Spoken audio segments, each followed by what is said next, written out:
وہاں پہ زمینوں کی قیمتیں ہمارے مقابلے میں کوئی 8, 10, 20, 50 گنا زیادہ ہیں. یعنی ہمارے ہاں تو ابھی وہ زمینوں کا کوئی معاملہ ہی نہیں ہے. اینی وے, تو دلی میں جو پاکستان کے ہائی کمیشن جس بلڈنگ میں ہے, یہ بلڈنگ بنیادی طور پہ نواب لیاقت علی خان کی بلڈنگ تھی, ان کی ذاتی جائیداد تھی جو انہوں نے پاکستان بننے پر اسٹیٹ آف پاکستان کو تحفتاً دے دی تھی, گفٹ کر دیا تھا, اور وہ پاکستان ہائی کمیشن ہے آج تک دلی میں. اس کے علاوہ واشنگٹن میں جو پاکستان ایمبیسی کی عمارت ہے, یہ بھی قائد اعظم کے دوست اصفہانی صاحب نے عطیہ کیا تھا, ڈونیٹ کیا تھا, گفٹ کیا تھا پاکستان کو, اسٹیٹ آف پاکستان کو, وہ بلڈنگ پاکستان ایمبیسی کی واشنگٹن میں. یہ وہی اصفہانی صاحب ہیں جن کی صاحبزادی فرح اصفہانی اب حسین حقانی کی مسز ہیں. تو یہ میں نے آپ کو تھوڑی سی 3 مثالیں دیں تاکہ آپ کا دل تھوڑا خوش ہو جائے. باقی یہ ہے کہ ہماری گراوٹ میں عمران خان کا جو کردار ہے ناقابل فراموش ہے, اور یہ آدمی جو ہے یہ ان رویوں کا جو کہ جہالت پر مبنی ہے. مجھے ابھی تھوڑی دیر پہلے بنی گالا میں کسی سے بات ہو رہی تھی, تو وہ بتا رہے تھے کہ ہر منگل اور جمعرات کو وہاں ڈھول اور وہ جنتر منتر اور وہ مطلب بنگال سے آئے ہوئے کو جادوگر اور اس طرح کا ایک عجیب و غریب ماحول ہوتا تھا جس سے پورا بنی گالا جو ہے وہ غضب سے گزرا کرتا تھا. مجھے وہ بتا رہے تھے کہ وہ جو ہزاروں من مرغی کا گوشت جس کا شہباز شریف نے ذکر کیا تھا, ان کو جلا کے دفن کیا جاتا تھا لیک ویو والی سائڈ پہ,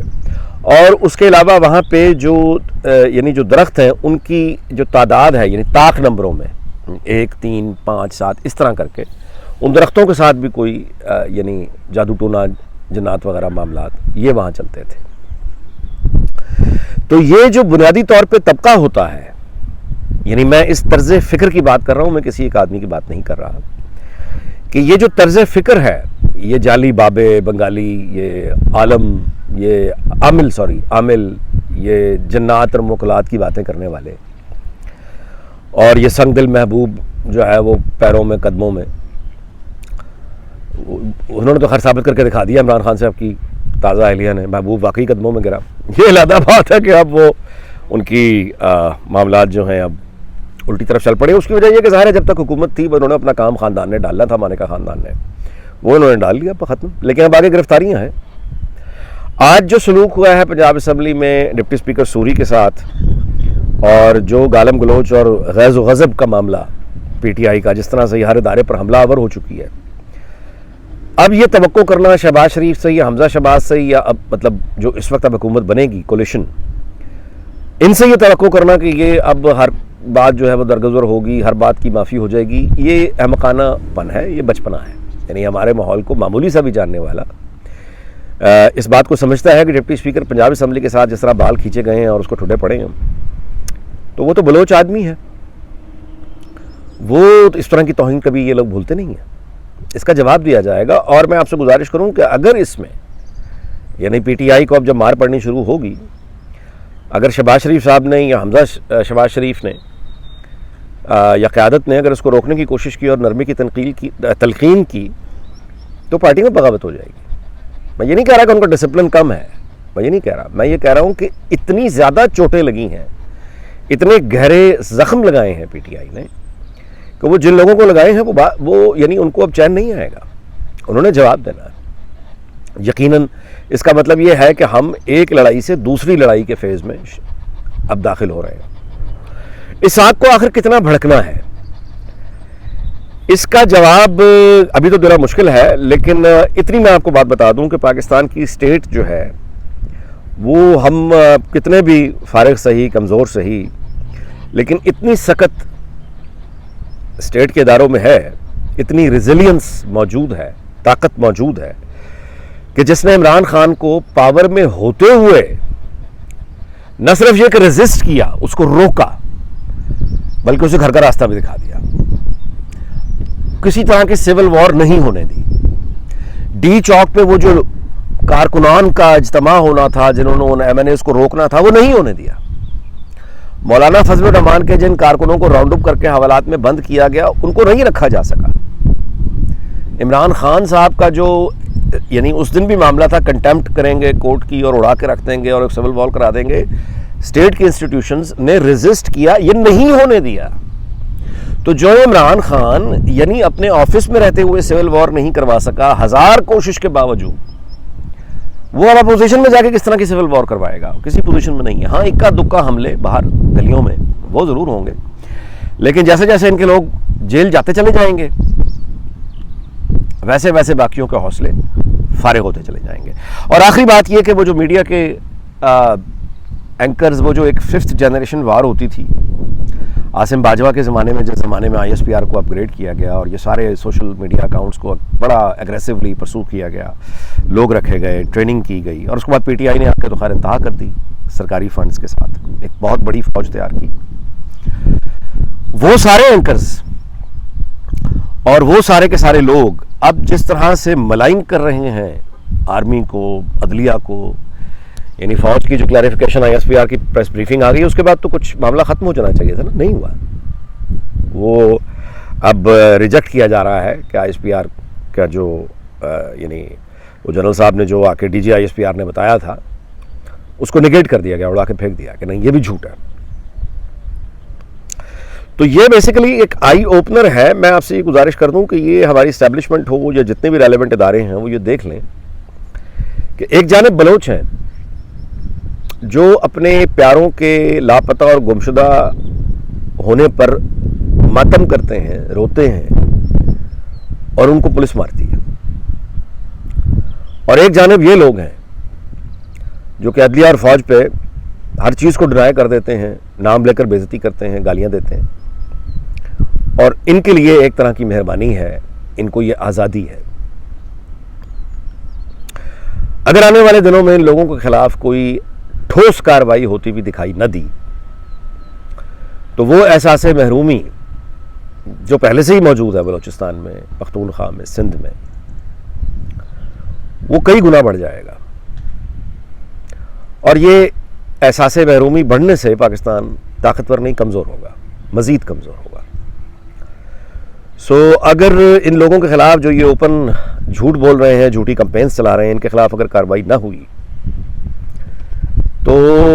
اس کا بھی ظاہر ہے پھر ایک نتیجہ نکلے گا. نتیجہ یہ ہے کہ پھر ان کو دیکھ کر باقی حوصلہ پکڑیں گے, پھر وہ بھی آئیں گے. میرا نہیں خیال کہ ان کو اتنی اجازت دی جائے گی. بہرحال ویلاگ بڑا لمبا ہو گیا, تو انشاءاللہ پھر ملاقات ہوگی آپ سے اگلے ویلاگ میں. اپنا خیال رکھیے گا, اللہ تعالیٰ پاکستان کو شاد رکھے, آباد رکھے. آپ کا بہت شکریہ, اللہ حافظ.